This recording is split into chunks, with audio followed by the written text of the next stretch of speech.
संत नारद जी जैसे आए हैं द्वारकापुरी में, तो बसदेव जी ने प्रणाम करके कहा, नारद जी हमने जीवन को व्यर्थ में गंवा दिया, चौथा पैर हमारा है गोए।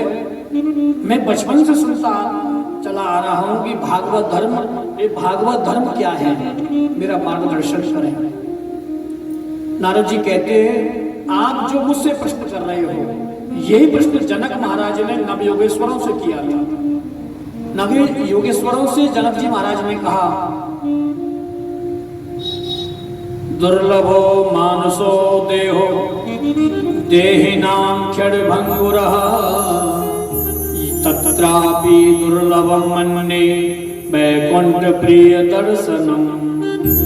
एक तो मानव शरीर दुर्लभ है हमारा, जनक महाराज ने कहा योगेश्वरों से। परमात्मा जब बहुत बड़ी कृपा करता है तो मनुष्य शरीर मिलता है, और दुर्लभ मानव शरीर क्षणभंगुर है, एक क्षण में क्या होगा कोई पता नहीं सकता। और उसमें भी सबसे दुर्लभ है आप जैसे वैकुंठनाथ, भगवान के परम प्रिय का दर्शन होना। जनक जी ने कहा कृपा करके मुझे बताओ अत्यंत कल्याण का मार्ग क्या है, भागवत धर्म जिसे हम कहते हैं उसकी परिभाषा क्या है। नौ योगेश्वरों ने कहा, राजन भागवत का अर्थ होता है यह वे भगवता प्रोक्ता उपाय आत्मलब्धे, आत्म कल्याण के लिए परमात्मा ने सबसे पहले जो उपदेश दिया है उसे हम कहते हैं भागवत।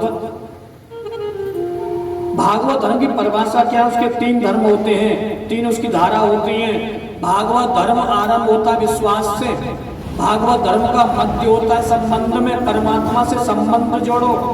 भागवत धर्म का अंत होता है समर्पण, परमात्मा के प्रति पूरा विश्वास करो, विश्वासम फलदायक। जब तक परमात्मा के प्रति विश्वास नहीं होगा, पहला काम है भागवत से भगवान से संबंध जोड़ो, दूसरी बात है समर्पण। भागवत का मध्य होता है संबंध, परमात्मा से संबंध जोड़ो। भागवत धर्म का अंत होता है समर्पण, अपना सब कुछ परमात्मा को समर्पण कर दो, मन से, वाणी से, शरीर से। मन क्रम वचन वाणी शरीर बुद्धि इंद्रियों से जो भी कुछ तुम करते हो सब परमात्मा को समर्पण कर दो। और समर्पण दृष्टि से किया हुआ जो कर्म है वही भागवत धर्म है। ऐसी परिस्थिति में जो व्यक्ति चलते हैं वो भी भागवत धर्म का अनुसरण करने वाले व्यक्ति भी भागवत कहलाए जाते हैं। जब तक विश्वास ना होगा तो भागवत चलेगा कहां से। विश्वासो फलदायकम, जो कड़ में परमात्मा को देखता है वो उत्तम कोटि का भागवत कहलाया जाता है, भक्त होता है जो कड़ में परमात्मा को देखता है। विश्वास में परमात्मा का वास है। जनक जी ने पूछा महाराज माया बड़ी विचित्र, इसके रूप क्या है। नौ योगेश्वरों ने कहा माया के तीन रूप होते हैं, महासरस्वती, महालक्ष्मी और महाकाली। महासरस्वती रूप से माया सृष्टि का सृजन करती है, महालक्ष्मी रूप से माया सबका पालन कर देती है, और महालक्ष्मी रूप सबका संहार कर देती है। जनक जी ने कहा महाराज माया से छूटने का उपाय क्या है। नौ योगेश्वरों ने कहा राजन माया से छूटने का एक ही तरीका है, गोविंद नाम का स्मरणम। खाते पीते सोते बैठते जागते केवल गोविंद का स्मरण करो, याद करो गोविंद को।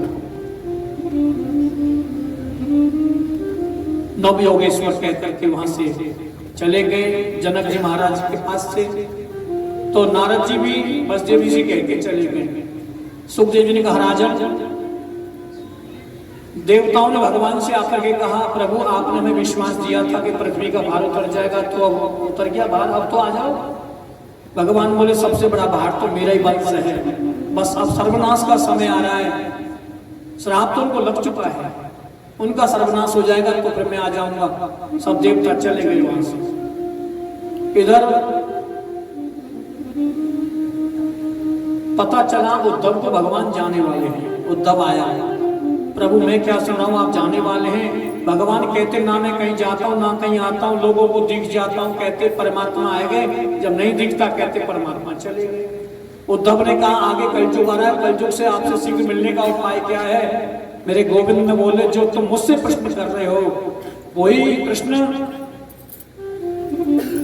देखो उद्धव, जब तक संसार से वैराग्य नहीं होगा तब तक मेरे प्रति अनुराग नहीं हो सकता, और जब तक मेरे प्रति अनुराग नहीं होगा जब तक संसार से वैराग्य नहीं हो सकता। जब तक संसार से वैराग्य नहीं होगा जब तक मेरे प्रति अनुराग नहीं हो सकता।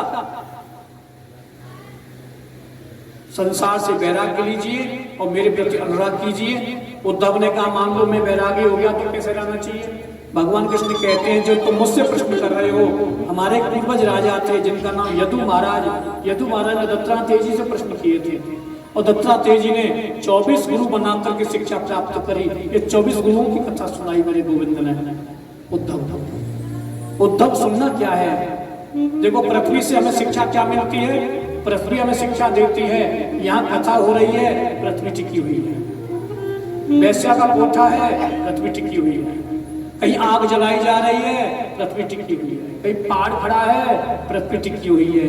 कहीं गाय काटी जा रही है, पृथ्वी टिकी हुई है। कहीं आग जलाई जा रही है, पृथ्वी टिकी हुई है। ध्यान रखना, पृथ्वी की तरह हमें सहनशील होना चाहिए। जैसे पृथ्वी सहन करती है वैसे साधना करने वालों को कभी गुस्सा क्रोध नहीं करना चाहिए। 24 गुरुओं की कथा सुनाई है। अंतिम जो गुरु बनाया था अपने शरीर को भी गुरु बनाया और गुरु से शिक्षा प्राप्त क्या करी? शरीर को गुरु बना के शिक्षा क्या प्राप्त की है?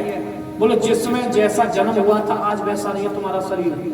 आज है वो कल नहीं रहेगा, कल है वो परसों नहीं रहेगा।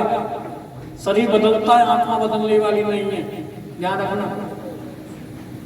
इसलिए कहते हैं मैं तुम्हें उद्धव सुनना क्या है, सुनने के बाद उसका पुनः तुम चिंतन करो। मोह निशा जग सोव निहारा, देखें स्वप्न अनेक प्रकार। श्री कृष्ण कहते हैं राजन सत्य मैं हूं, आत्मा सत्य है, बाकी सब झूठा जंजार है। सत्य के द्वारा सत्य को पहचान